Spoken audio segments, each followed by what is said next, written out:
لله رب العالمين والصلاة والسلام على أشرف الأنبياء والمرسلين نبينا محمد وعلى آله وأصحابه أجمعين أما بعد الحمد لله আপনাদের নিয়ে দ্বিতীয়বারের মতো বসছি। হয়তো অনেকে আরো অনেক জায়গায় বসেছেন, কিন্তু দ্বিতীয়বার মতো বসছি। আজকে আমি একটা বিষয় নিয়ে আলোচনা করতে চাই, সেটার সাথে আমাদের হজের অনেক কিছু জড়িত। সে বিষয়টা হচ্ছে উত্তম চরিত্র। উত্তম চরিত্র, উত্তম চরিত্র কথাটা যত সহজ, বাস্তবে তত সহজ না। কেন উত্তম চরিত্র আলোচনা করছি? রাসূলুল্লাহ সাল্লাল্লাহু আলাইহি ওয়াসাল্লামকে জিজ্ঞাসা করা হয়েছিল, মা বাররুল হজ, হে আল্লাহর রাসূল, হজ কিভাবে মাবরুর হবে? তখন রাসূলুল্লাহ সাল্লাল্লাহু আলাইহি ওয়াসাল্লাম বলেছেন, হুসনুল খুলুক, উত্তম চরিত্র প্রদর্শন করা। কথাটা আমাদের কাছে মনে হবে উত্তম চরিত্র মানে একজনকে সালাম দেয়া, কিন্তু এটা বিশাল ব্যাপার। কিন্তু এটা বোঝাতে গিয়ে বলি, ইসলামের তিনটি দিক আছে। যেটাকে বলা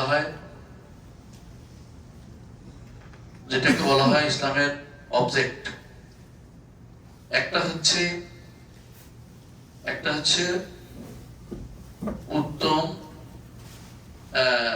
একটা হচ্ছে উত্তমকে আহরণ করা, একটা হচ্ছে অনুত্তমকে দূরীভূত করা, আর একটা উত্তম চরিত্রের সন্নিবেশ ঘটানো। অর্থাৎ যেটাকে বলা হয় জারবুল মাসলাহা, স্বার্থ হরণ করা, দারুল মাফসাদা, অস্বার্থতা দূর করা, অস্বার্থ দূর করা, আর 3 নম্বর হচ্ছে উত্তম চরিত্রের উন্মেষ ঘটানো। ইসলামের যতগুলি জিনিস আছে, আপনি এগুলি এর বাইরে যাবে না। কোথাও যদি কোনো মাসালার হুকুম না পান, আপনাকে এই 3টার আলোকে আসতে হবে। এজন্য এটাকে বলা হয় ইসলামের অবজেক্ট বা মূল নীতি, মূল উদ্দেশ্য। শরীয়তের মূল উদ্দেশ্য 3টি। আমি 3টি বলেছি, কে বলতে পারবেন দেখি? 3টি মুখস্থ বলতে পারবেন কি? হ্যাঁ, আমার শেখ মোহাম্মদ সালেহ উসাইমিনের মতো মাঝে মাঝে জিজ্ঞাসা করতে হয়। হ্যাঁ বলেন, বলতে পারবেন কে 3টা কথা কি বলছি? কেন তাহলে শুনলেন, কান দিয়ে পার করে দিলেন? কারণ এটা তো হবে না। বলতে হবে আমি কি বলছি 3টা কথা।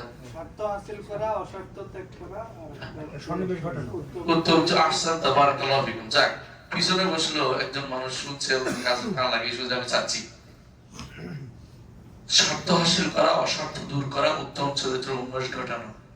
এইটা আদম আলাইহিস সালাম থেকে শুরু করে মুহাম্মদ সাল্লাল্লাহু আলাইহি ওয়াসাল্লাম পর্যন্ত প্রত্যেক নবীর এটাই উদ্দেশ্য ছিল।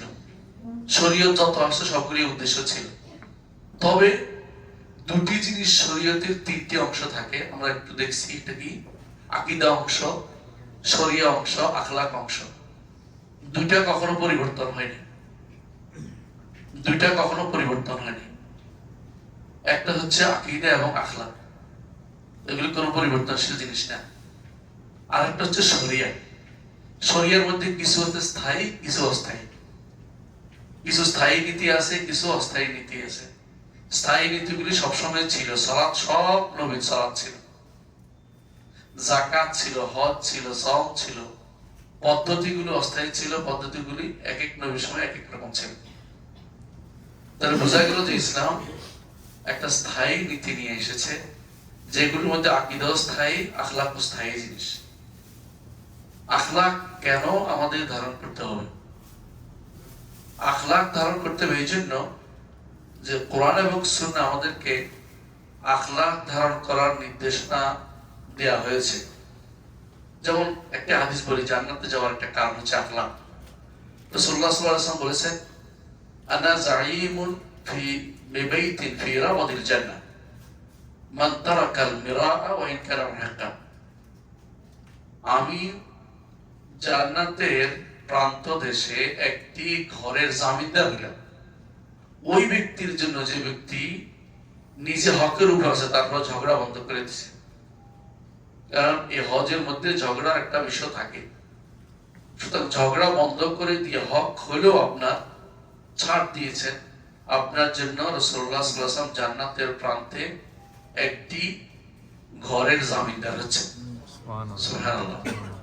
তারপর রাসূল বলেছেন, যে ব্যক্তি আর ওই ব্যক্তির জন্য জান্নাতের মাঝখানে একটি ঘরের জামিনদার হলো, যে ব্যক্তি মিথ্যা ছেড়ে দেবে, যদিও ঠাট্টা করে বলো। অনেকে লোক হাসানোর জন্য মিথ্যা বলে, ঠাট্টা করে মিথ্যা বলে। এইটা যে ব্যক্তি ত্যাগ করতে পারবে, তার জন্য তিনি জান্নাতের মাঝখানে একটা ঘরের জামিনদার হলেন। আর তিনি জান্নাতের সর্বোচ্চ জায়গায় একটা ঘরের জামিনদার হচ্ছেন, যে ব্যক্তি তার চরিত্রকে সুন্দর করবে। জান্নাতে যেতে চাই আমরা, সুতরাং এই বিষয়টি সবসময় খেয়াল রাখতে হবে। জান্নাতে একটি ঘর আমার দরকার, চরিত্রটা সুন্দর করি। আরেকটি হাদিসে রাসূলুল্লাহ সাল্লাল্লাহু আলাইহি ওয়াসাল্লাম জিজ্ঞাসা করেন, ইয়া রাসূলুল্লাহ, মানুষকে জান্নাতে কোন জিনিস বেশি প্রবেশ করায়? রাসূলুল্লাহ সাল্লাল্লাহু আলাইহি ওয়াসাল্লাম বলেছেন, তাকওয়াল্লাহ ওয়া হুসনুল খুলুক। আল্লাহর তাকওয়া এবং উত্তম চরিত্র মানুষকে জান্নাতে বেশি প্রবেশ করায়। তারপর বলেছে কোন জিনিস জাহান্নামে প্রবেশ করায়? বলছে দুটি জিনিস, একটি হচ্ছে আল-ফাম, আর একটা হচ্ছে আল-ফারজ, মুখ এবং লজ্জাস্থান। কারণ মুখ দিয়ে এবং লজ্জাস্থান দিয়ে চরিত্র শেষ হয়ে যায়, এই দুটার মাধ্যমে চরিত্র প্রকাশ পেয়ে যায়। দ্বিতীয় যে উপকার উত্তম চরিত্র, হচ্ছে উত্তম চরিত্রের কারণে আল্লাহ তাআলা বান্দাকে ভালোবাসে। আল্লাহ তাআলা বান্দাকে ভালোবাসে। এই জন্য দেখুন কোরআনে কারীমে আল্লাহ তাআলা বারবার বলেছেন, আল্লাহ ইউহিব্বুস সাবিরিন, আল্লাহ ইউহিব্বুল মুহসিনিন, আল্লাহ ইউহিব্বুল মুত্তাকিন। অর্থাৎ তাকওয়া আছে, উত্তম চরিত্র আছে, এদেরকে আল্লাহ তাআলা ভালোবাসেন। আল্লাহর ভালোবাসা পেতে হলে এই তাকওয়া এবং উত্তম চরিত্র আমাদের দরকার।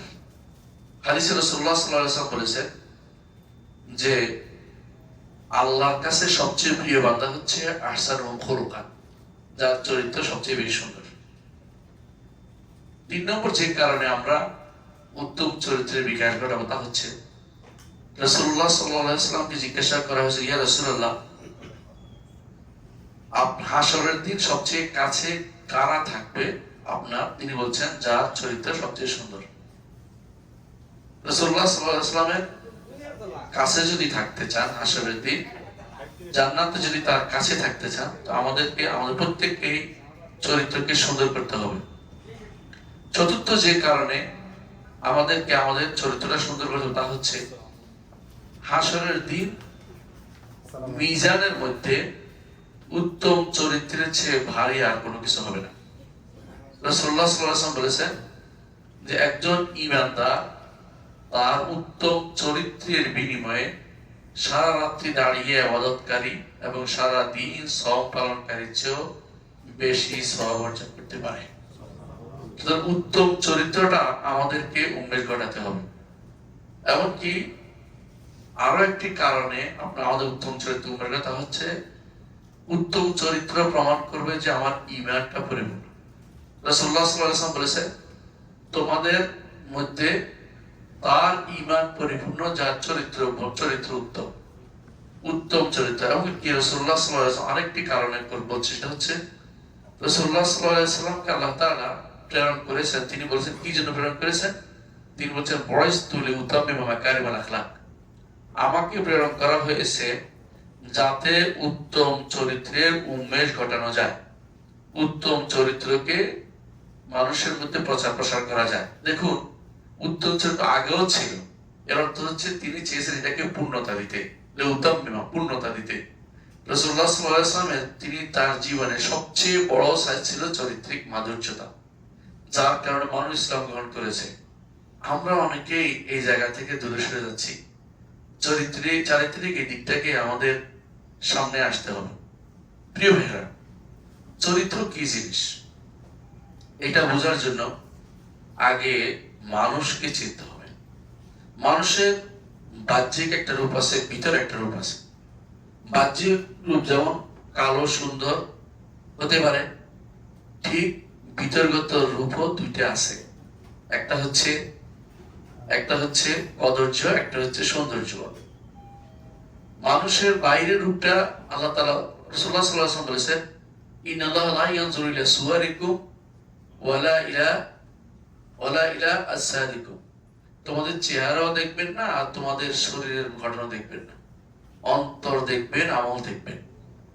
তাহলে আমাদের আল্লাহর দৃশ্যনীয় জায়গাটা হচ্ছে, আল্লাহ যেটা আমাদের দেখবেন সেটা হচ্ছে আমাদের অভ্যন্তরের রূপটা।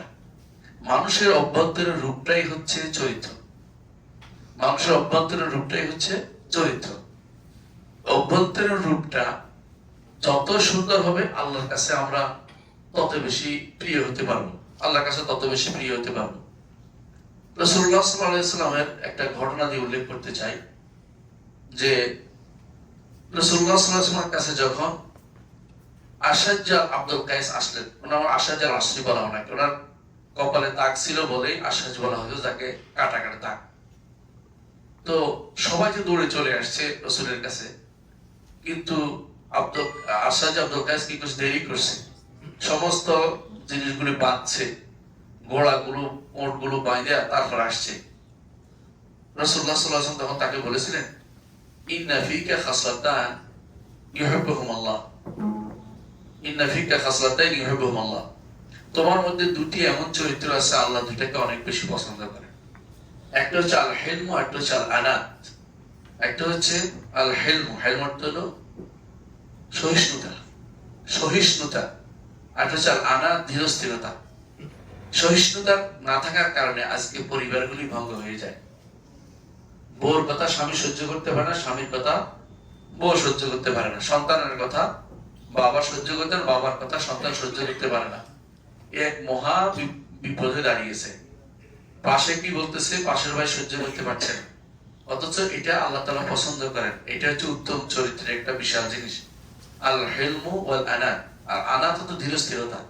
হঠাৎ করে হুট করে বলাচ্ছে, চিন্তা ভাবনা করে কাজ করা উচিত প্রত্যেকটি কাজে, যে আমার এটার সর্বশেষ পরিণতি কি হতে পারে, একটু চিন্তা করে কাজ করি।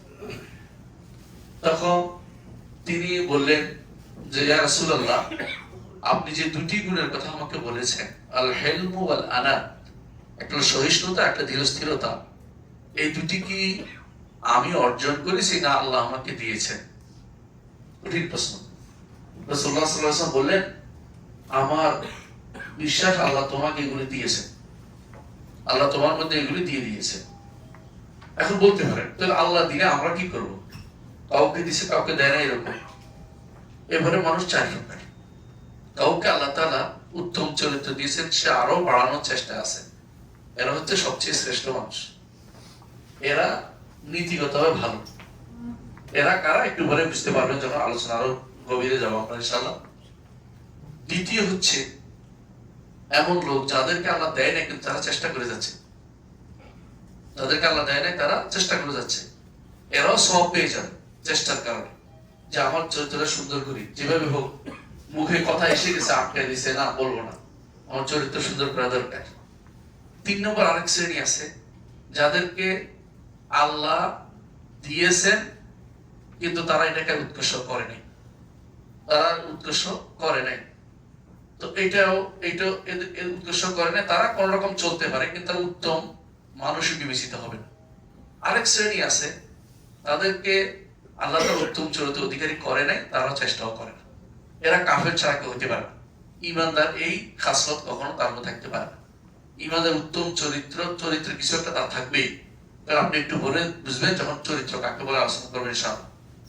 তাহলে আমরা দেখতে পেলাম যে চরিত্র, উত্তম চরিত্র কিন্তু একটা প্রশংসনীয় জিনিস। এবং রাসূলুল্লাহ সাল্লাল্লাহু আলাইহি ওয়াসাল্লাম তিনি সাহাবাদের উত্তম চরিত্র তিনি সেটা পছন্দ করতেন এবং কখনো কখনো তাদেরকে উল্লেখ করতেন যে তোমার মধ্যে এই চরিত্রটা রয়েছে, এই চরিত্রটা রয়েছে। কিভাবে বুঝবে, কোন জায়গায় উত্তম চরিত্র দেখাবে? উত্তম চরিত্রের কিছু জায়গা আছে। উত্তম চরিত্রের জায়গা দুই ভাগে ভাগ করতে পারে, আল্লাহর সাথে, বান্দার সাথে। আমাদের মধ্যে সবচেয়ে বেশি যেটা প্রচার প্রসার পায় সেটা হচ্ছে মানুষের সাথে উত্তম চরিত্র, যে মানুষের সাথে ভালো ব্যবহার করছে, মানুষের ব্যবহার করছে।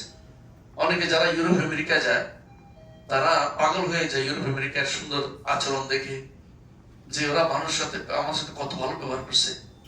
কিন্তু ভাই বিশ্বাস করুন, অর্থনৈতিক কোনো কিছু না থাকলে ওরা আপনার সাথে ভালো ব্যবহার করতে পারে। ওরা ভালো করে জানে আজকে আপনি ভালো ব্যবহার করলে কালকে ওই দোকানে আবার যাবেন এবং আরো বন্ধু বান্ধব নিয়ে যাবেন, কারণ তাদের কাছে আখিরাত বলতে কোনো কিছু তারা বর্তমানে অনেকেই মানে না। বেশিরভাগই তারা মাদি পাঠ, বেশিরভাগই তারা হচ্ছে জাগতিক চিন্তার ভিতর থেকে তাদের উত্তর আসছে। এই জন্য তাদেরকে আপনি যতই আপনি প্রশংসা করেন, প্রশংসাগুলি সঠিক কাজ হইতে পারে না, এই সকল প্রশংসা কখনো করবেন না। দ্বিতীয়ত যেটা আমাদের জানা দরকার সেটা হচ্ছে যে উত্তম চরিত্রের জায়গা মানুষের ক্ষেত্রে নির্ধারণ করাটা হচ্ছে পরের ব্যাপার। এটা ওই সময় আসবে আসলে যখন আল্লাহর সাথে, স্রষ্টার সাথে আপনার উত্তম চরিত্রটা নির্ধারিত হবে।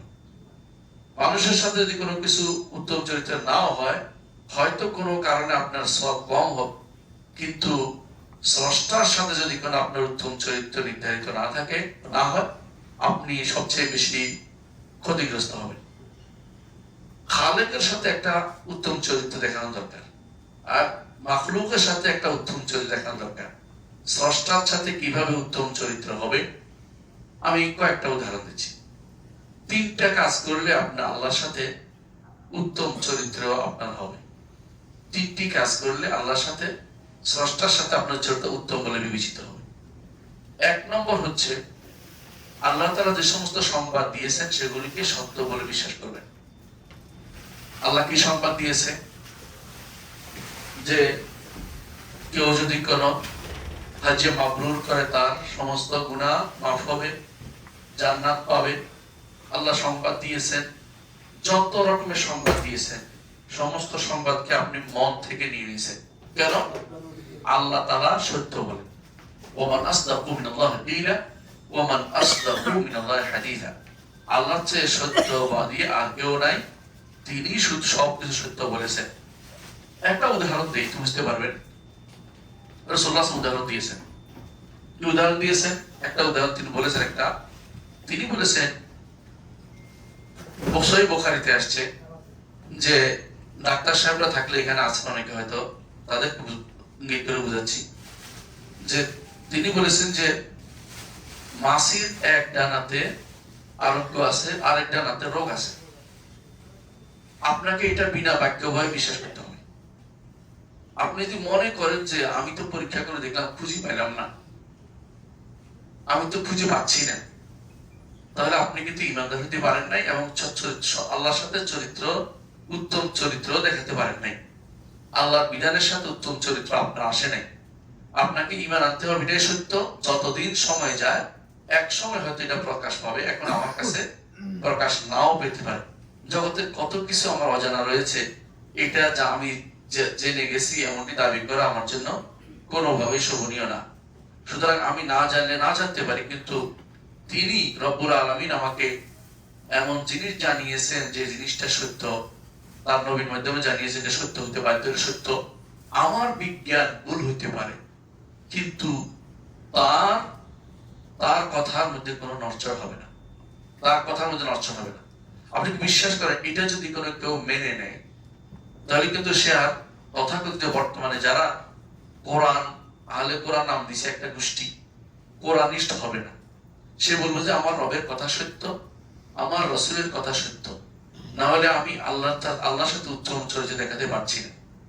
দুনিয়া বুকে এটা দেখাচ্ছে, আখিরাতের বুকে একটা উদাহরণ দেই। রাসূলুল্লাহ সাল্লাল্লাহু আলাইহি ওয়াসাল্লাম বলেছেন, হাসরের মাঠে সূর্য মাথার উপর থাকবে 1 মাইল উপরে। আপনি এত বেশি বড় পণ্ডিত, জ্ঞানী, বিজ্ঞানী, আপনার কাছে মনে হচ্ছে সূর্য যদি কোনো পৃথিবীর একটু কাছে থাকতো কি হইতো? পুড়ে যেত। দূরে হলে কি হইতো? বরফ হয়ে যেত। আপনি বলতেন সূর্য মাথার উপর থাকলে কেমনে থাকে?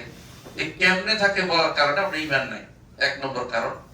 2 নম্বর, আপনি উত্তম চরিত্র প্রদর্শন করতে পারলেন না, কারণ আপনি উত্তম চরিত্র এটা হবে যে আল্লাহ সূর্যকে দূরে রেখে সবকিছু বাস্তবায়ন করে দেখাচ্ছেন।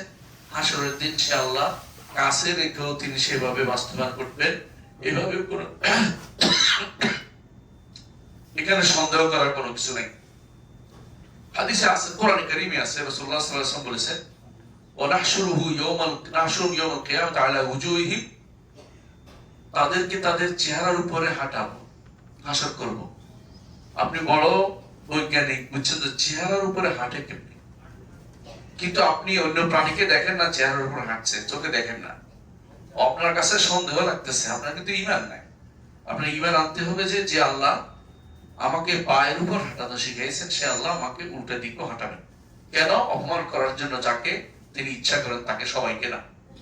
যারা দুনিয়াতে অন্ধ ছিল তাদেরকে অন্ধ আকার উঠাবেন। এইভাবে আপনাকে আল্লাহর প্রত্যেকটি কথাকে যথাযথভাবে আপনাকে ঈমান বিশ্বাস করতে হবে। তার যতটুকু সংবাদ তিনি দিয়েছেন প্রত্যেকটা সংবাদকে বিশ্বাস করতে হবে। দুনিয়ার বুকে পানি খাদ দিয়ে চলে, খাদ পর্যন্ত, মানে যেখানে গর্ত দিয়ে চলে। জান্নাতের নাহারগুলো থাকবে উপরে, জান্নাতের নাহারগুলি কোনো গর্ত থাকবে না, উপরে দিয়ে চলবে। আপনি মাথায় ঢুকে না কিভাবে উপরে দিয়ে পানি চলে, কিভাবে ঘুরাবে, কিভাবে করবে। আপনার কিন্তু ঈমান নাই, প্রথম ঈমান শেষ। কিভাবে বলার কারণ আপনাকে বলতে আমান্না ওয়াসাল্লাম, আল্লাহ বলছেন, নবী বলেছেন, মেনে নিলাম, এটাই সত্য। আমি উদাহরণ দিছি কয়েকটা, আপনারা খেয়াল করেছেন কিনা? এগুলি সবগুলি কিসের উদাহরণ? আল্লাহ এবং তার রাসূলের দেয়া যাবতীয় সংবাদকে কি অন্তর থেকে বিশ্বাস করতে হবে, অন্তর থেকে বিশ্বাস করে যাবে। এটা হচ্ছে 1 নম্বর আল্লাহর সাথে চরিত্রের প্রথম বহিঃপ্রকাশ। দ্বিতীয় বহিঃপ্রকাশ হচ্ছে আল্লাহ এবং তার রাসূলের নির্দেশকে বাস্তবায়ন করা, আল্লাহ তার রাসূলের নির্দেশকে মেনে নেয়া, বাস্তবায়ন করা এবং নিজের জীবনে প্রতিষ্ঠিত করা। কয়েকটা উদাহরণ আমি দিব এখানে। 1 নম্বর উদাহরণ দিচ্ছি, ধরেন কষ্টকর হচ্ছে রমজান মাসে সাওম রাখা, কিন্তু আপনি এটাকে কিছু মনে করলেন না, বললেন যে আমার রবের নির্দেশ, আমাকে এটা প্রতিপালন করতে হবে। আপনি আল্লাহর সাথে উত্তম চরিত্রের বহিঃপ্রকাশ ঘটান। সুদ খাওয়া হারাম, আপনি সুদ খাবেন না, এটা রবের সাথে উত্তম চরিত্রে, রবের নির্দেশের সাথে উত্তম চরিত্রের বহিঃপ্রকাশ ঘটান। ঘুষ খাওয়া হারাম, আপনি এটাকে যথাযথ মেনে নিলেন, এটা হচ্ছে উত্তম চরিত্রের বহিঃপ্রকাশ ঘটালেন। সালাতে আসা, ফজরের সালাতে জামাতে আসা কষ্টকর, এবং রাসূলুল্লাহ সাল্লাল্লাহু আলাইহি ওয়াসাল্লাম বলেছেন এটা মুনাফিকের চরিত্র, যে সে ফজরের সালাতে আসতে পারে না। আপনি কষ্ট করে ফজরের সালাতে হাজির হলেন, এটা হচ্ছে উত্তম চরিত্রের বহিঃপ্রকাশ আল্লাহর নির্দেশ এবং রাসূলের নির্দেশের সাথে। এটা হচ্ছে উত্তম চরিত্র, যে আমি নির্দেশকে প্রতিপালনের মাধ্যমে আল্লাহর সবচেয়ে কাছের ব্যক্তি হব, আল্লাহ তাআলার নৈকট্যপ্রাপ্ত ব্যক্তি অন্তর্ভুক্ত হব, চরিত্র দেখাবো, আমি উত্তম চরিত্র দেখাবো। কিভাবে সেটা সেটা হচ্ছে আল্লাহর নির্দেশকে এবং তার নবীর নির্দেশকে প্রতিপালনের মাধ্যমে। 3 নম্বর উত্তম চরিত্রের বহিঃপ্রকাশ হবে যখন আপনি এই কাজগুলি করতে যান, অথবা করতে যান না, এমনিতে আপনার উপর বিপদ আপদ আসছে। এটাকে বলা হয় তালাক্কি, এটাকে বলা হয় তালাক্কি আকদার আল্লাহ বিরিদা ওয়া সবর। আল্লাহর যে সমস্ত মাকদুর, আল্লাহ যা নির্ধারণ করেছে আপনার উপর হবে, সেটা আপনার হাতের কামাই করা হতে পারে, আপনার হাতের কামাই করা নাও হতে পারে। দুদিক থেকে বিপদ আসতে পারে। এই বিপদটাকে আপনি ধৈর্যের সাথে মোকাবেলা করবেন, এটা উত্তম চরিত্রের বহিঃপ্রকাশ। এই জন্য যখন আপনি দেখবেন যে রোগ হয়েছে, আপনি আল্লাহর বিরুদ্ধে কথা বলবেন না। যখন আপনি অসুস্থ হয়েছেন, আল্লাহর বিরুদ্ধে কথা বলবেন না। দরিদ্র হয়ে গেছেন, আল্লাহর বিরুদ্ধে কথা বলবেন না। অথবা ধরেন আল্লাহ আপনাকে দেন, আরেকজনকে দিয়েছেন, আপনি এ নিয়ে উচ্চবাচ্য করবেন না। এগুলি যদি করেন তাহলে বোঝা গেল যে আল্লাহর সাথে আপনি উত্তম চরিত্র দেখাতে পারলেন না। আমি 3টি কথা বলেছি আল্লাহর সাথে উত্তম চরিত্রের। কে দেখি মুখস্থ রাখতে পেরেছেন? একজন বলেন তো।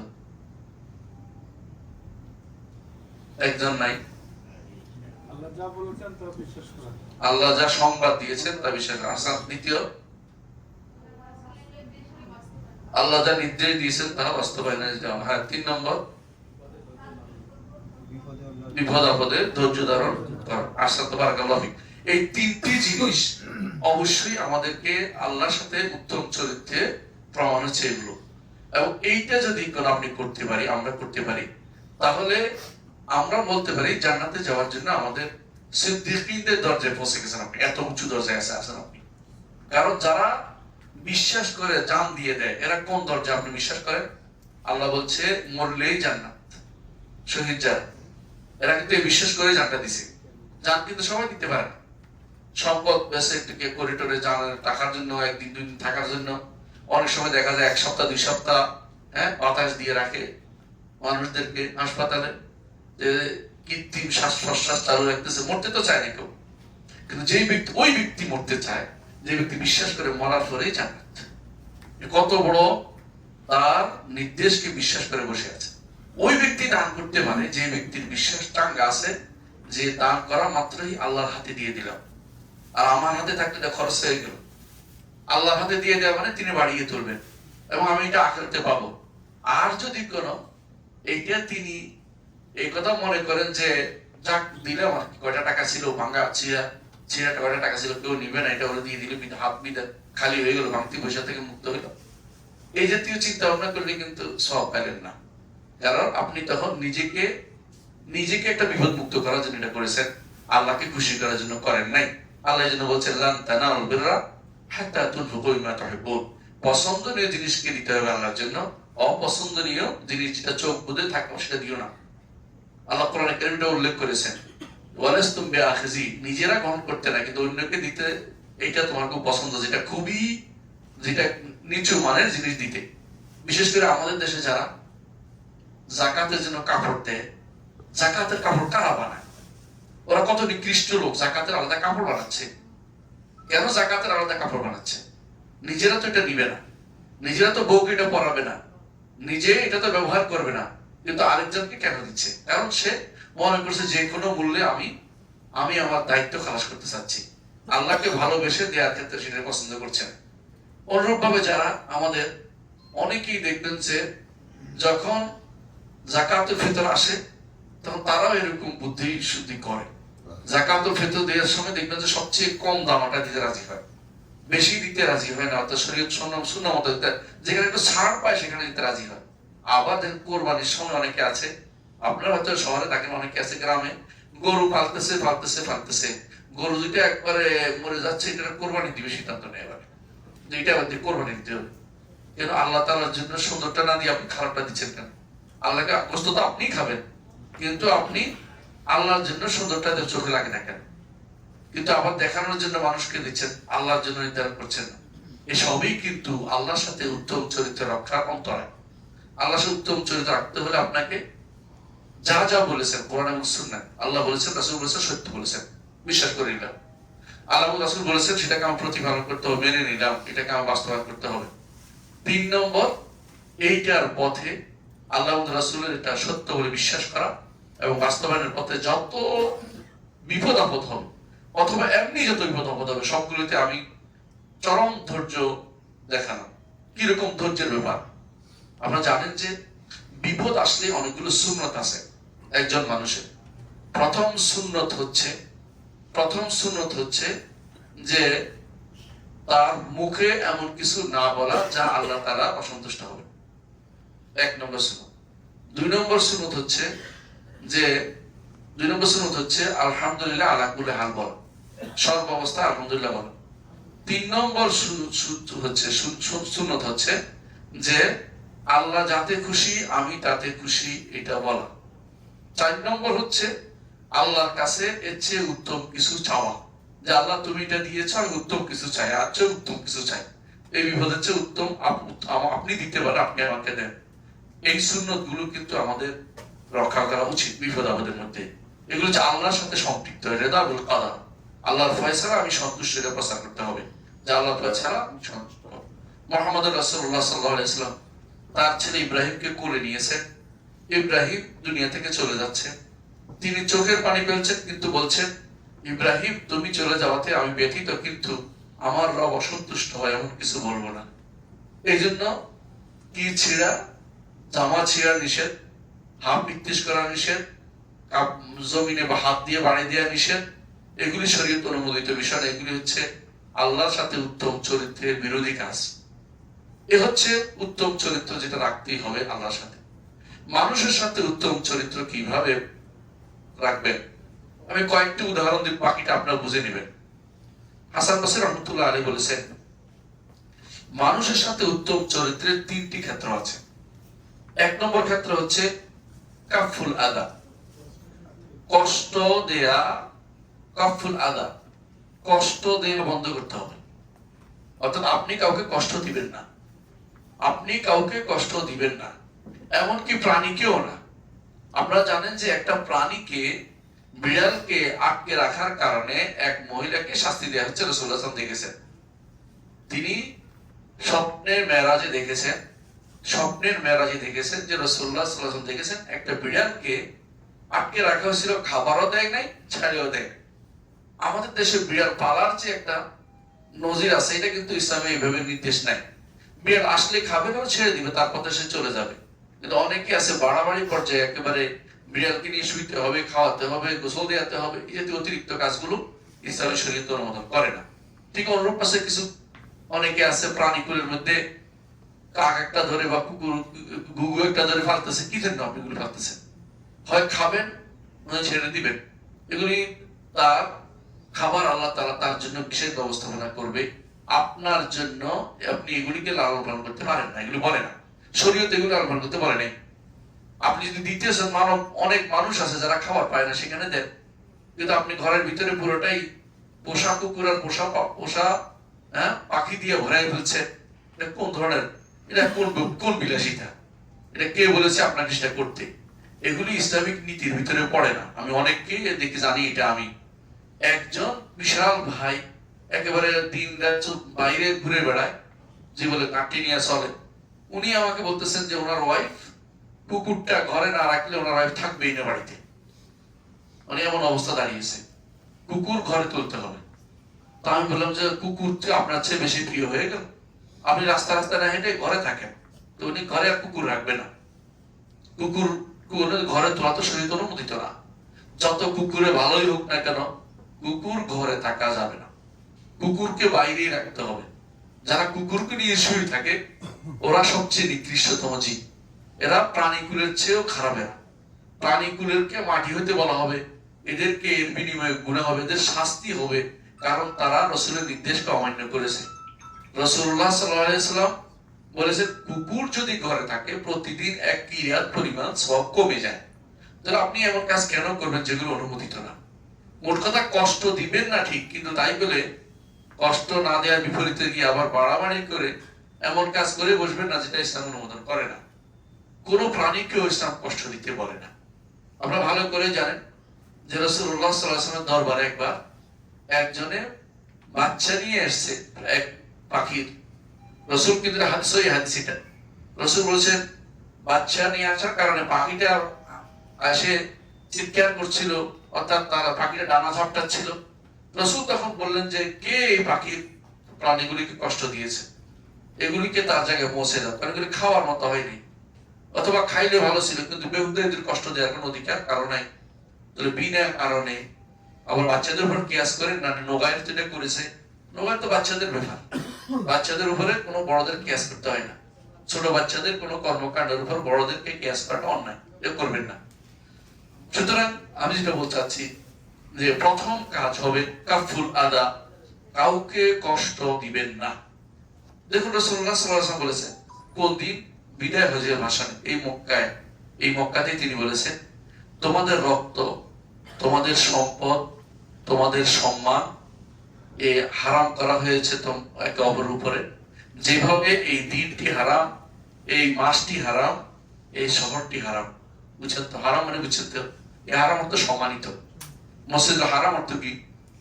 সম্মানিত মসজিদ। এই হারাম অর্থ এই নিষিদ্ধ না, নিষিদ্ধ অর্থ করা যাবে না, এটা সম্মানিত। হ্যাঁ, এখানে কিছু কাজ নিষিদ্ধ, এখানে কিছু কাজ নিষিদ্ধ, এই জন্য কেউ কেউ এটা বলতে পারে, কিন্তু মূল উদ্দেশ্য এটা হারাম উদ্দেশ্য। এখানে হ্যারেম না, হারাম বলতে হবে। অনেকে হ্যারেম বলে থাকেন, এটাও ভুল। মোট কথা এটাই, এখানে যেমন নিষিদ্ধ সারা পৃথিবীতে একজনের সম্পদ একজন নিতে পারবেন না, একজনের সম্পদ। তবে এখানে আলাদা হুকুম আছে, হারাম এলাকায় আলাদা বিধান আছে, যেটা অন্য এলাকায় বিধান নাই। এখানে হারাম এলাকার আলাদা বিধান আছে। এখানে পড়ে থাকা জিনিস ভুলেও হাত দিবেন না, নষ্ট হয়ে যাক আপনার দায়িত্বের ভিতরে পড়ে না।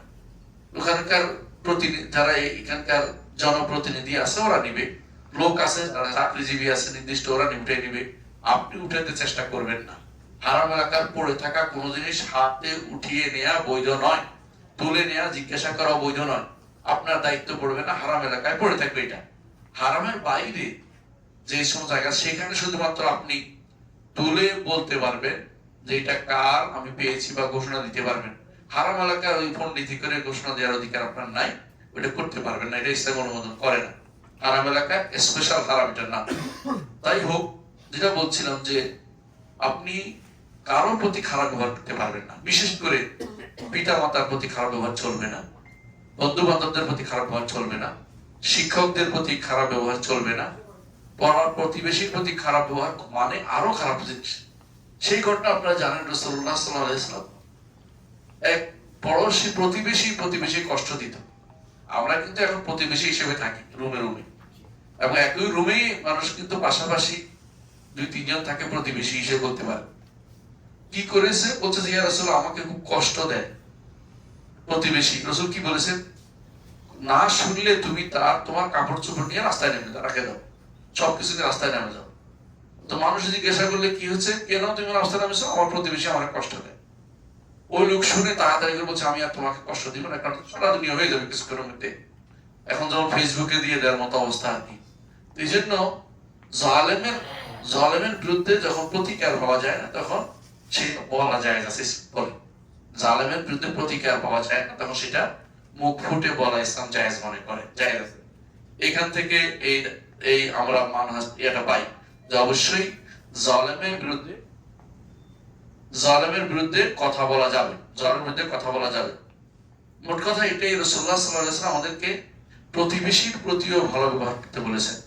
এটা কিন্তু বারুল হজ্জে মাবরুরের একটা লক্ষণ।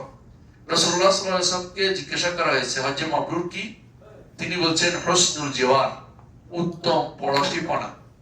উত্তম পড়োশীপনা মানে উত্তম পড়োশী হতে পারলে আপনি সবার সাথে, তাহলে আপনি উত্তম পড়োশী হতে পারলে আপনি হজ্জে মাবরুর আপনার নসিব হবে। হয়তো হজ্জে মাবরুর আরেকদিন আলোচনা করবো, সেটা বলছি না, তবে একটা উদাহরণ দিলাম যে আপনাকে উত্তম পড়োশী বুঝতে হতে পারে। আপনি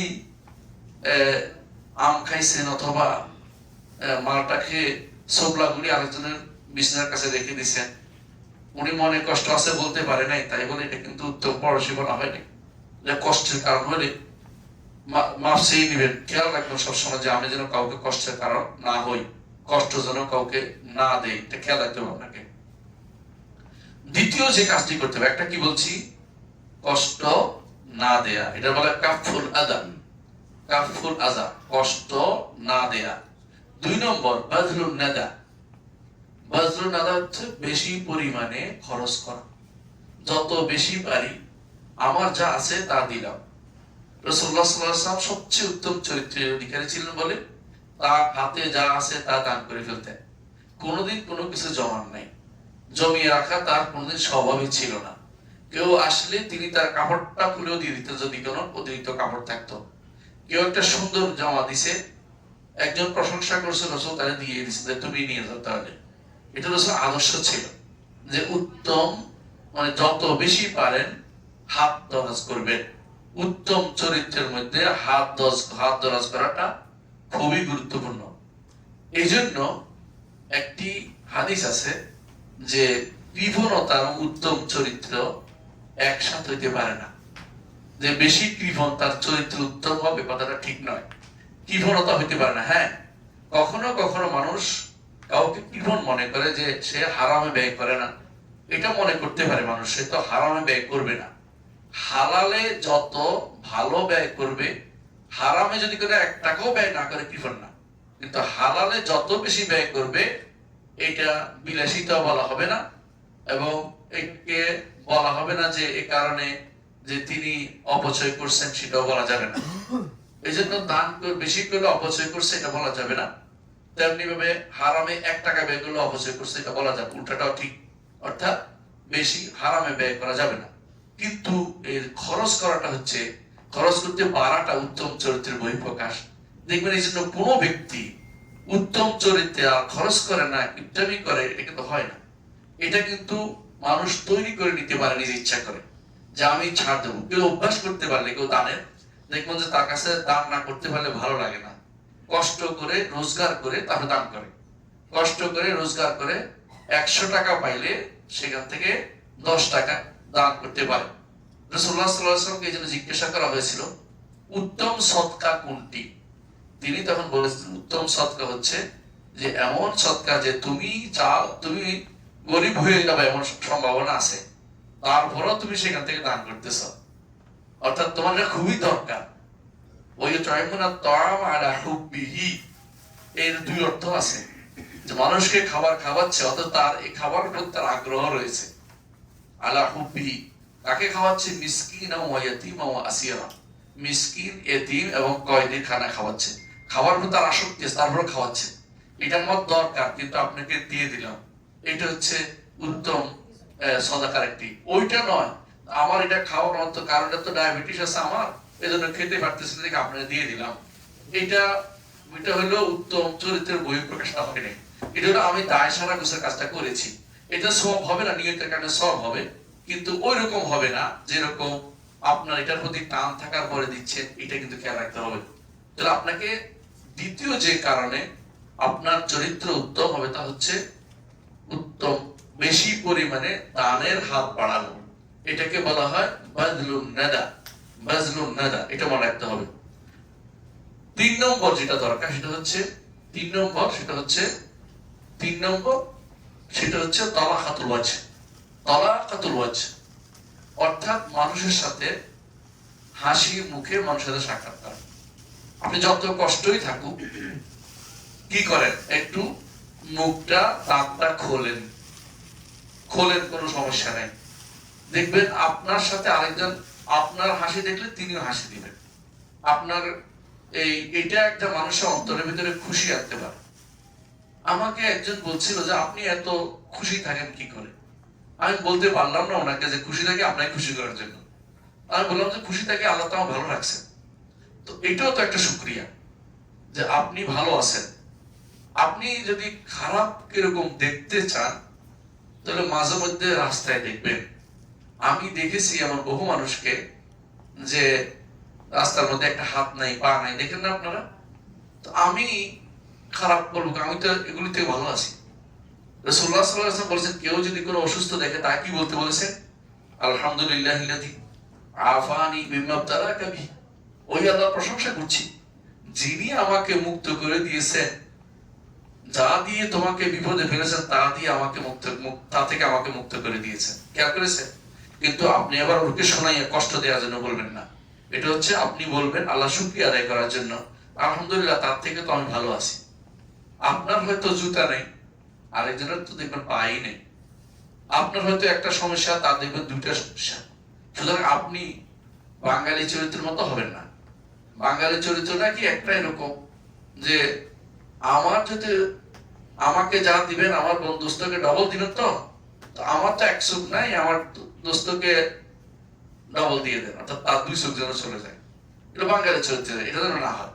বরং আমরা যেন আল্লাহ শুকরিয়া আদায় করতে শিখি এবং আমার সবার সাথে হাসি মুখে দেখা সাক্ষাৎ করি। এটা হচ্ছে উত্তম চরিত্রের, মানুষের উত্তম চরিত্রের 3টি বড় লক্ষণ যে বলেছি। একটা হচ্ছে কি, কে বলতে পারবেন? বলেন। দান করা, পাড়া প্রতিবেশীর খোঁজ রাখা, কষ্ট না দেওয়া, হাসি মুখে কথা বলা। 3টা আমি যেমন বলছি আপনি বলতে হবে। বলেন। কষ্ট থেকে মুক্ত রাখা, হ্যাঁ। হাতকে গুটিয়ে রাখা, হ্যাঁ। 2 নম্বর বেশি প্রচুর পরিমাণে খরচ করা। 3 নম্বর ভালো আচরণ করা। আহসানতা, সুন্দর।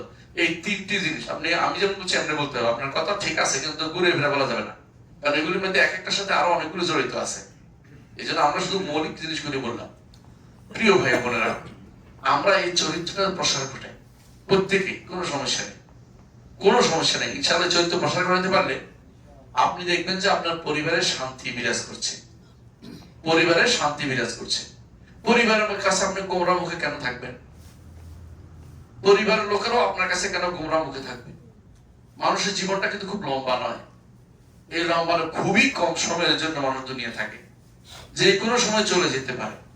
পরে আফসোস করে শেষ করতে পারবেন না যে আমি কেন ওর সাথে খারাপ ব্যবহার করেছি বা সে কেন আমার সাথে খারাপ ব্যবহার করলো। এগুলি কিন্তু পরবর্তী মানুষের মানে অন্তরে আঘাত হানে, কষ্ট দেয়। যেটুকু সময় আপনি ভালো করতে পারবেন, অন্য দিক থেকেও ভালো ব্যবহার আশা করতে পারবেন। সুতরাং আপনি হজে এসেছেন, রাসূলুল্লাহ সাল্লাল্লাহু আলাইহি ওয়াসাল্লামের কথা অনুসারে যদি হজটাকে মাবরুর করতে হয়, আপনার উত্তম চরিত্র দেখাতে হবে এবং আপনাকে উত্তম পড়াশোনাকে আপনাকে ঠিক রাখতে হবে এবং চিন্তা করতে হবে যে আমি হজ থেকে যাওয়ার পরে দেখি আমি বিলিয়ে দেওয়ার মতো, নিজেকে বিলিয়ে দেওয়ার মতো মানুষকে তৈরি করতে পারি কিনা, যে আমি যার কাছে যাব খাইয়ের হব। খাইয়ের অর্থ হলো কল্যাণকামী হব। রাসূলুল্লাহ সাল্লাল্লাহু আলাইহি ওয়াসাল্লাম একটা হাদিস বলে শুনে তিনি বলেছেন যে কুন মাফাতিহা লিল খায়র ওয়া মাগালিকা লিশ শার, তুমি কল্যাণের দ্বার উন্মোচনকারী হও, কল্যাণের দ্বার উন্মোচনকারী হও, ও মাগালিকা লিশ শার, অকল্যাণের দ্বার বন্ধকারী হও। কথা বুঝছেন কিনা? আপনার দ্বারা যেন কল্যাণ হয়, আপনার যেন অকল্যাণ বন্ধ হয়, এই চিন্তা আমরা সবসময় করব। এইটা হচ্ছে উত্তম চরিত্র, যেটা মুহাম্মদুর রাসূলুল্লাহ সাল্লাল্লাহু আলাইহি ওয়াসাল্লাম তিনি নিজে করেছেন এবং আমাদেরকে করতে বলেছেন। সুতরাং এই উত্তম চরিত্রের জন্য আদর্শ হিসাবে মুহাম্মদুর রাসূলুল্লাহ সাল্লাল্লাহু আলাইহি ওয়াসাল্লাম গ্রহণ করি। যেমনি ভাবে আমরা আকীদার ক্ষেত্রেও তিনি আমাদের আদর্শ, শরিয়ার ক্ষেত্রেও তিনি আমাদের আদর্শ, চাল চলনে উত্তম চরিত্রের দিক থেকেও তিনি আমাদের আদর্শ হিসেবেই থাকবেন। আল্লাহ আমাদের বোঝার তৌফিক দান করুন। আসসালামু আলাইকুম ওয়া রাহমাতুল্লাহি ওয়া বারাকাতুহু। কিছু প্রশ্ন আছে? উত্তর দেব ইনশাআল্লাহ। জি,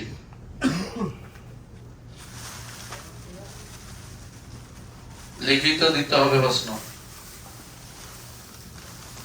প্রশ্ন আত্মীয় স্বজন, আচ্ছা এটা আগে দিয়ে নেই। হ্যাঁ, সাদাকাতুল ফিতর খাদ্য না মূল্য দিয়ে আদায় করতে হবে। সাদাকাতুল ফিতর কি দিয়ে দিবেন তো পরে, কিভাবে দিবেন এটা দরকার। একটা বাটখারা আমি নিয়ে গেছি, দেশে নিয়ে গেছে, এটা দিয়ে কি দিবেন আবার চিন্তা করি, এটা করতে টাকা দিবেন? হ্যাঁ, রাসূলুল্লাহ সাল্লাল্লাহু আলাইহি ওয়াসাল্লাম সুনির্দিষ্ট একটা বাটখারা দিয়ে সাদাকাতুল ফিতর দিতেন। সেই বাটখারার নাম হচ্ছে সা। সা, সায়ের মুদে এক সা। আমি একটা মুদ নিয়েছি মদিনা থেকে, যে মুদটার সনদ আমার থেকে রাসূলুল্লাহ পর্যন্ত সনদ আছে। সনদ বুঝেননি? মানে কার থেকে কে এইভাবে। সুতরাং মদিনার এই মুদ আমরা প্রচার প্রসার করি রমজান মাস আসলে প্রতি বছর, সেটা একটা নেওয়ার চেষ্টা করবেন ইনশাআল্লাহ। মদিনাতে পাবেন কোথায়? মদিনাতে পাবেন, আমার কাছে পাবেন, মদিনাতে পাবেন না। আমার কাছে তো একটাই। আমার কাছে একটা, তো আমি বানাই দিচ্ছি। আচ্ছা ঠিক আছে, এটা স্যাম্পল হিসেবে নিছেন।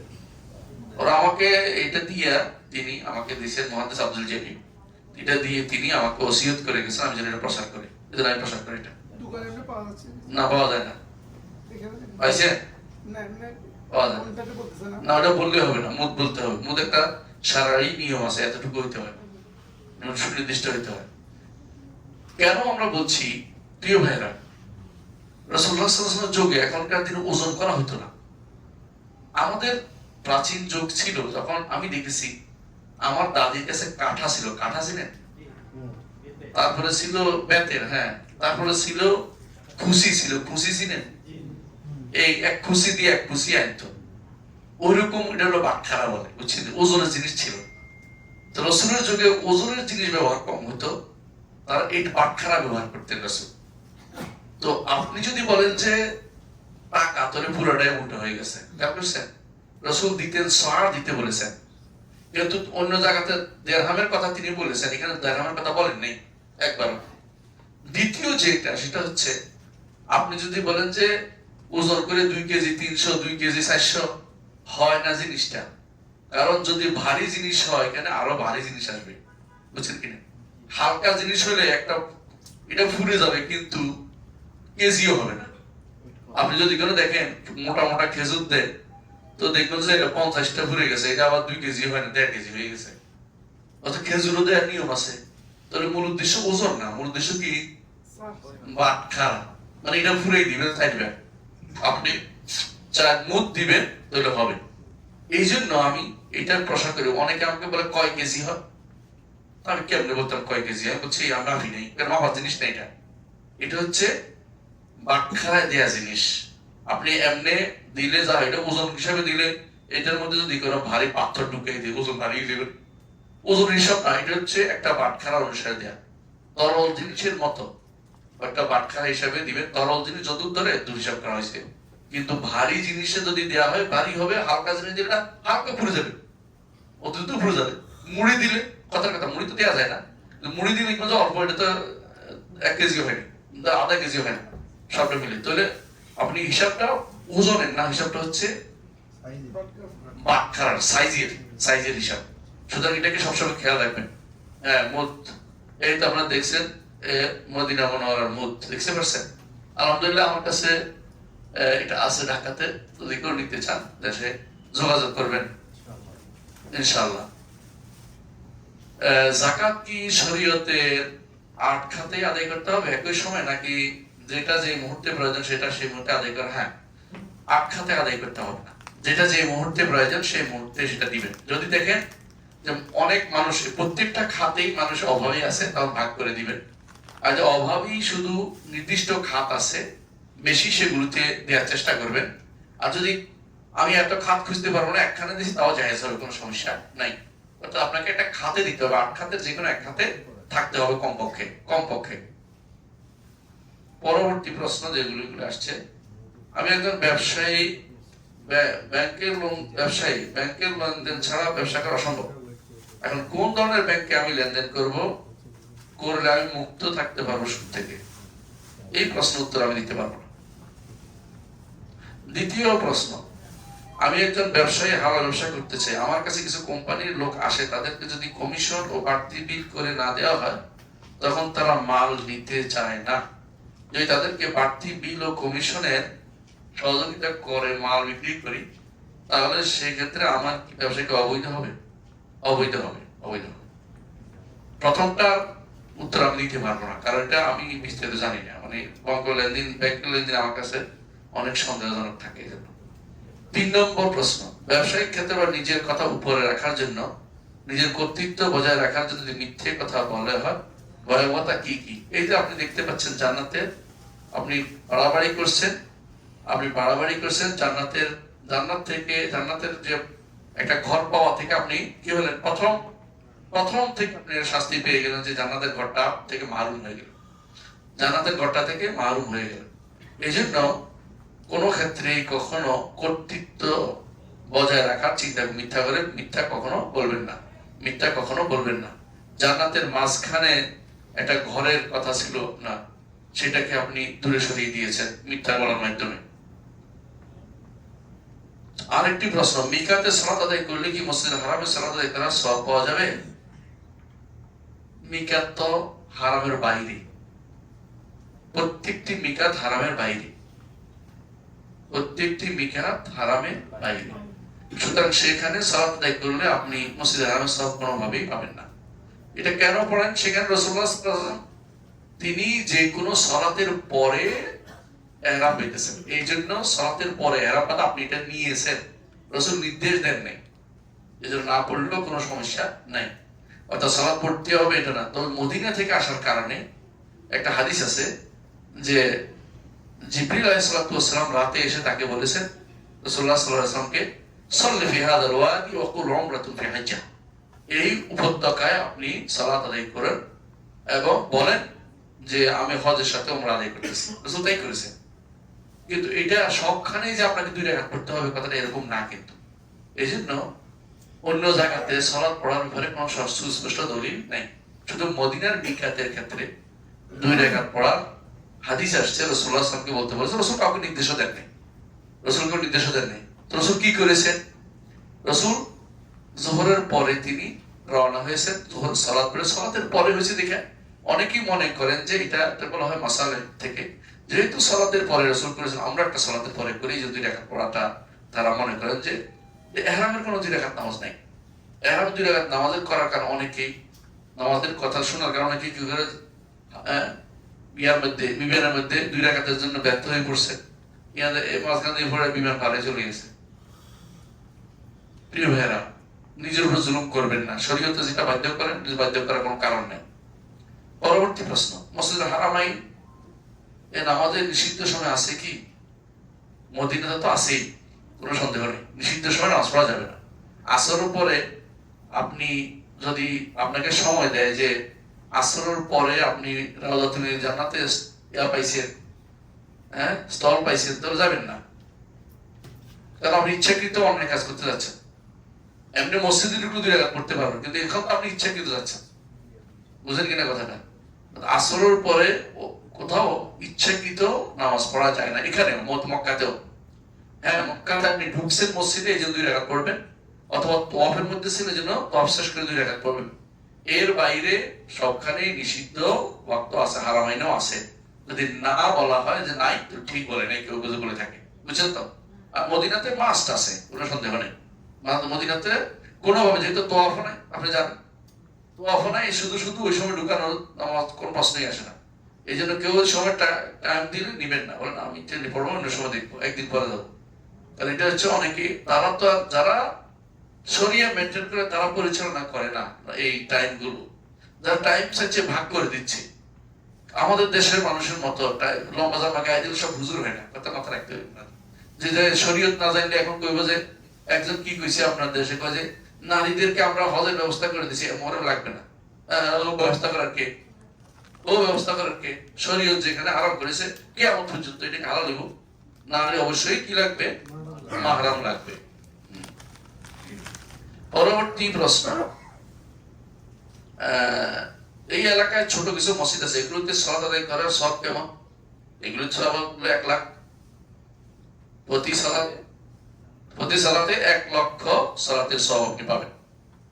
সপ্তম প্রশ্ন, রাস্তায় কষ্টকর বস্তু সরানোর উদ্দেশ্যে হারাম এলাকার রাস্তায় পড়ে থাকা নষ্ট বোতল তুলে ডাস্টবিনে ফেলে দেওয়া কি গুনাহ হবে? না, ওইটা তো সওয়াবের কাজ, কোনো সন্দেহ নেই। ওই সমস্ত যেগুলো মূল্যবান, মানুষ ফিরে আসে এটা খুঁজতে, 10 টাকাও মানুষ খুঁজে, 5 টাকাও খুঁজে, এগুলির কথা বলা হচ্ছে। কিন্তু এটা আঙ্গুরের দানা কেউ খুঁজে না, ওইটা পায়ের নিচে পিষ্ট হচ্ছে, এটা কে বললেও কোনো হবে না। এটা তো খুঁজতে আসে না আঙ্গুরের, এটা কেউ খুঁজতে আসবে না যে একটা আঙ্গুর ভরে গেছে, হ্যাঁ, আবার এটার বুড়ির কাহিনী ঢুকাই দিবে না এটার সাথে। পরবর্তী প্রশ্ন, 8 নম্বর প্রশ্ন, আত্মীয় স্বজনের পক্ষ থেকে রাসূলুল্লাহ সাল্লাল্লাহু আলাইহি ওয়াসাল্লামকে সালাম পৌঁছানো যাবে? এটা বিদআত। এটা কি? বিদআত। যখন বলা হয়েছে যে আমার সালামটা রওজায় পৌঁছায় দিও, বলবে যে 2টা ভুল করছেন। রওজাতে সালাম পৌঁছায় না, রওজাতে হচ্ছে নামাজের জায়গা। দ্বিতীয় বলেছে রাসূলের কাছে সালাম পৌঁছানোর জন্য আমার মতো সলিমুদ্দিন গলিমুদ্দিন লাগে না। ফেরেশতারা আপনি সাথে সাথে সাল্লাল্লাহু আলাইহি ওয়াসাল্লাম বলছে, ফেরেশতা দৌড় দিয়েছে আপনার বক্তব্য নিয়ে, অমুকের পুত্র অমুক, এভাবে বলে রাসূলের কাছে পৌঁছায় দেওয়া হচ্ছে। এই জন্য একজন মানুষ যখন রাসূলের উপর সালাত ও সালাম পাঠ করে, 2টা উপকার করে, নিজের উপকার, রাসূলের কাছে নাম, রাসূল এবং নিজের বাপেরও নামটা উঠে গেল সেখানে।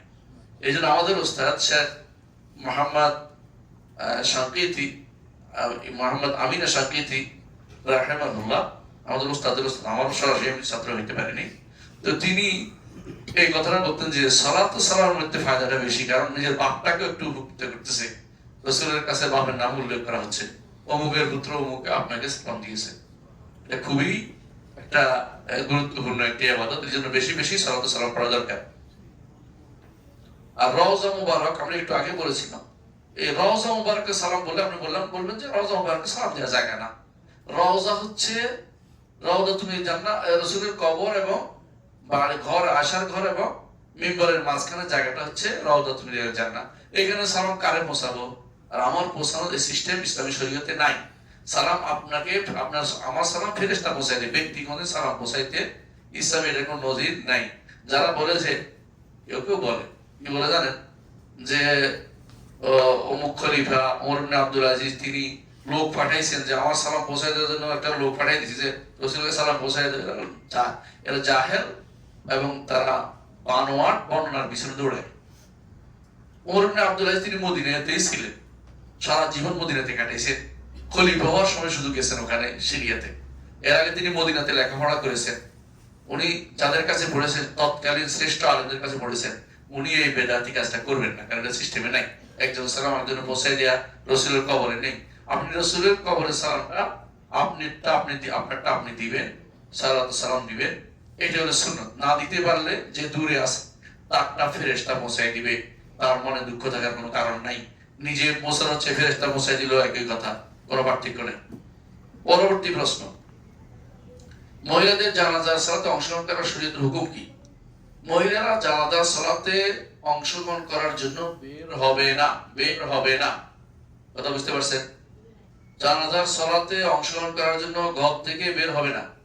কিন্তু যদি তারা সেখানে থাকে যেখানে জানাজা হচ্ছে, তাহলে তারা অংশগ্রহণ করতে পারবে, কারণ এটার জন্য তারা বের হয়নি।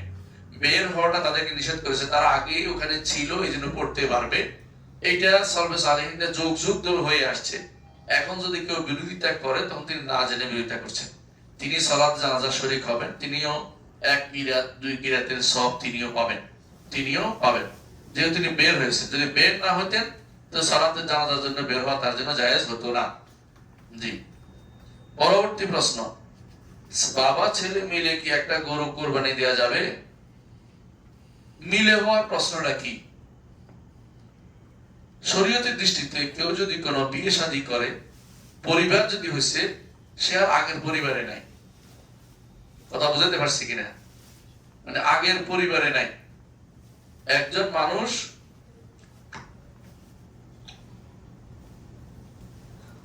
বিয়ে শাদী করার পরে আগের পরিবার ধরা হয় না, তাহলে তো আদম পরিবার আছে। আদম দিছে, আমার দেওয়া লাগবে না। প্রত্যেকটি মানুষ ইন্ডিভিজুয়াল, পরিবার ইন্ডিভিজুয়াল, পরিবার আলাদা। মানে যার স্ত্রী আছে, স্বামী স্ত্রী মিলে একটা পরিবার, সন্তান একটা পরিবার। যখন প্রাপ্তবয়স্ক হয়, প্রাপ্তবয়স্কদের নিয়ে বাবার পরিবার আলাদা হয়ে যায়। কথা বুঝতে পারছি? মানে প্রাপ্তবয়স্ক আলাদা, বাবার পরিবার আলাদা। আপনি যদি কোনো আলাদা করে দুলাল হইয়া সারা জীবন, পয়সাওয়ালার একমাত্র বলা হইয়া সারা জীবন করে বাবার করে খাইবেন, এটা তো হয় না। এটা আপনি গরিব থাকতে আলাদা কথা, কিন্তু আপনি কিন্তু পরিবারভুক্ত, আলাদা একটা পরিবার আপনার। আপনাকে বাবা একটা পরিবার, তিনি টাকা থাকলে তিনি কোরবানি দিবেন, আর আপনি একটা পরিবার, আপনি টাকা থাকলে আপনি কোরবানি দিবেন। আরো একটা উদাহরণ দিচ্ছি, বাবার সম্পদ যা আছে, এতে করে ধরেন মায়ের একটা সম্পদ আছে, স্বর্ণ আছে, এটার জন্য মা যাকাত দিবে, আপনি সহযোগিতা করতে পারেন। কিন্তু আপনাদের এক পরিবারের সমস্ত সম্পদ একসাথে করে যাকাত দিবেন, সম্পদ না, শরীয়ত বলে না। বোর্ডটা আপনার সাথে সংশ্লিষ্ট, মায়েরটা আপনার বাবার সাথে সংশ্লিষ্ট, দুইটা মিলে আইনে একসাথে হয়েছে, এত কেজি হয়েছে, এটা করা যাবে না। কথা বুঝছেন কিনা?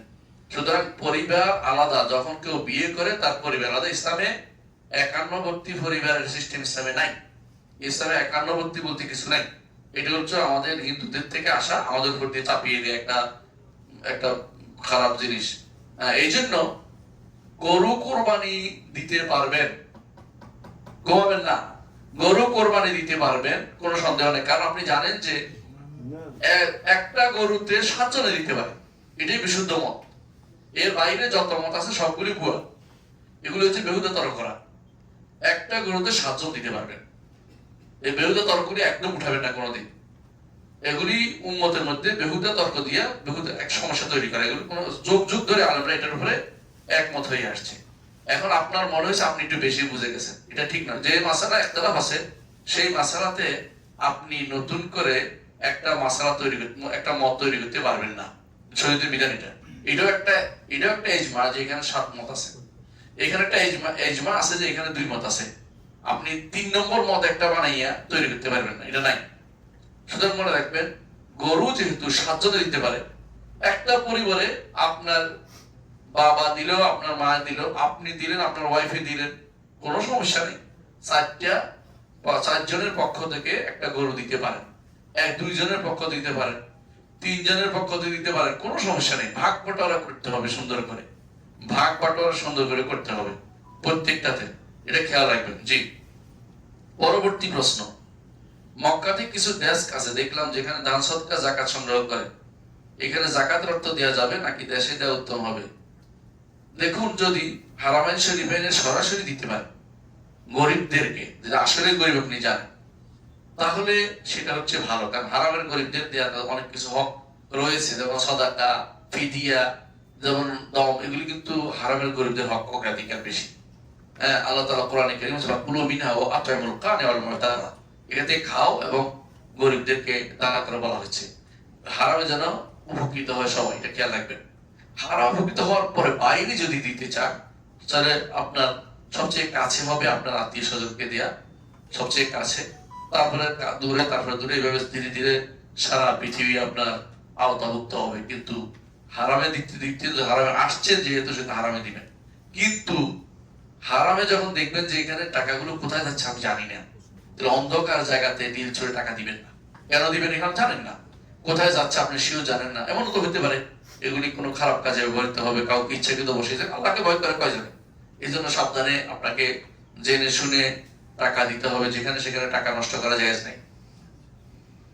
পরবর্তী প্রশ্ন, নামাজের ভিতর যদি সিজদার আয়াত দিয়ে নামাজ পড়ানো হয় সেক্ষেত্রে নামাজের নিয়ম কেমন হবে? অভ্যাস করা উচিত। আজকে সকালে অনেকেই ভুল করেছেন আমি জানি। এই ভুলটা আমি দেখেছি, আমার পাশে একজন দাঁড়াই আছিল, পুলিশে বলতেছে সাইদা সাইদা সাইদা কিছু লিখতেছে, তারপর বেটা সিদ্ধাই গেছে, বেটা রুকু যেয়ে বসে রয়েছে। আসলেই শুক্রবার সকালে 2টা সূরা পড়া সুন্নত। এটা আমাদের দেশে অভ্যাস করে না হুজুররা কোনোদিনই, কারণ তাদের ইমাম বলছে যে কোনো সুন্নত নাই, কেরাতে কোনো সুন্নত নাই। তাদের ইমাম এটা বলছে না, তারা বানাইছে, এটা দেখা দরকার। ইমাম বুঝছেন তো, বড় ইমাম বলছে এটা বলে, কিন্তু তিনি এটা বলছেন আমি বিশ্বাস করি না, কারণ হয়তো বললেও তার কাছে হাদিস পৌঁছে হতে পারে। কারণ একজন ইমাম কখনো রাসূলুল্লাহ সাল্লাল্লাহু আলাইহি ওয়াসাল্লাম কোনো হাদিসকে অবজ্ঞা করবে এটা হতে পারে, তার ইমান থাকবে না। তাহলে এই জন্য মনে রাখতে হবে শুক্রবার সকালে 2টি সূরা দিয়ে ফজরের সালাত আদায় করাটা সুন্নাত। আমি যদি ঢাকায় থাকি আমি 2টা সূরা পড়ি, আমার মুসল্লিরা জেনে গেছে কিভাবে পড়তে হয়, এবং এটা বিভিন্ন মসজিদে আলহামদুলিল্লাহ এখন চালু হচ্ছে, এখানেও সবসময় চালু আছে। এটা আপনি এখান থেকে শিখে যান কিছু সুন্নাত, মদিনাতেও এটা চালু আছে, এটা শিখে যান যে শুক্রবারে বোধহয় 3 রাকাত ফজর নামাজ, তাই না?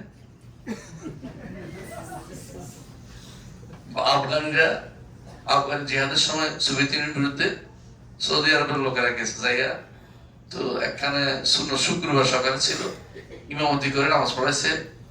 তো প্রথম রাকাতে সিজদা দিয়ে উঠছে। এখন আফগানি নামাজের পরে কয় তোমার সাথে জিহাদ যাবো না। কেন?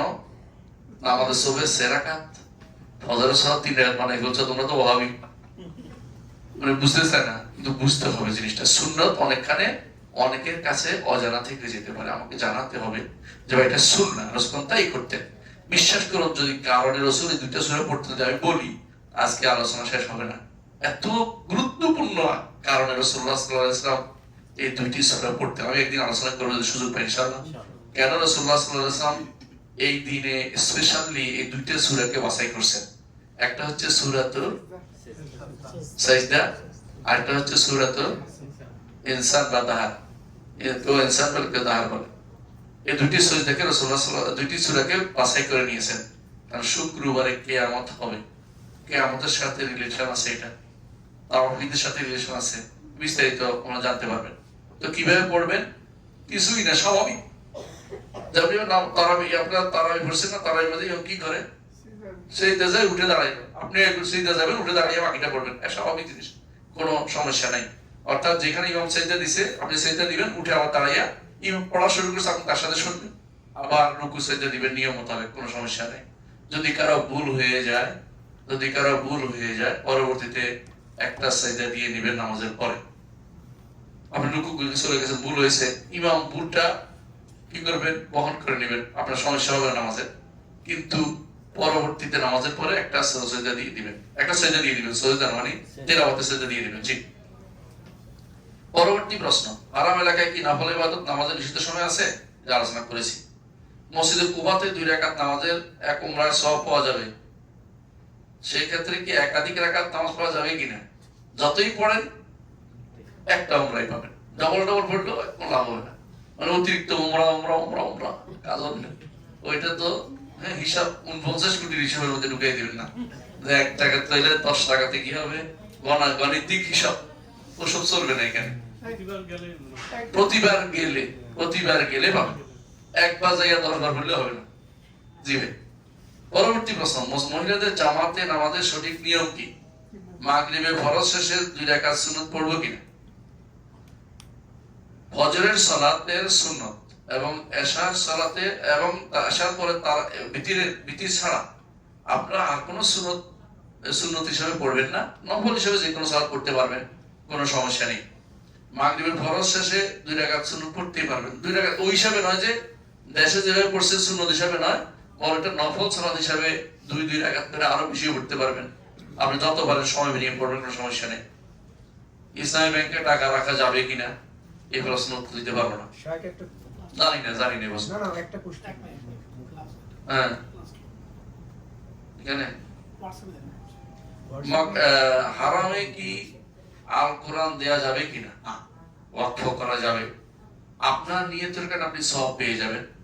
ওরা এরপরে কোথাও নিয়ে গেলে সেখানে যদি পড়া হয় সেখানেও সওয়াব পাবেন। যদি তা রেখে দিতে ভালো হইতো অনেকে বের, কিন্তু সবাইটা রাখলে কি হইতে পারেন তো জায়গা হইতো না। সুতরাং বাধ্য হইতে নিতে হবে, কিন্তু আপনার নিয়তের কারণে আপনি সওয়াব পেয়ে যাবেন, সমস্যা নেই, দেওয়া যাবে। মুশাফ ওয়াকফ করার শরীয়তে অনুমোদিত।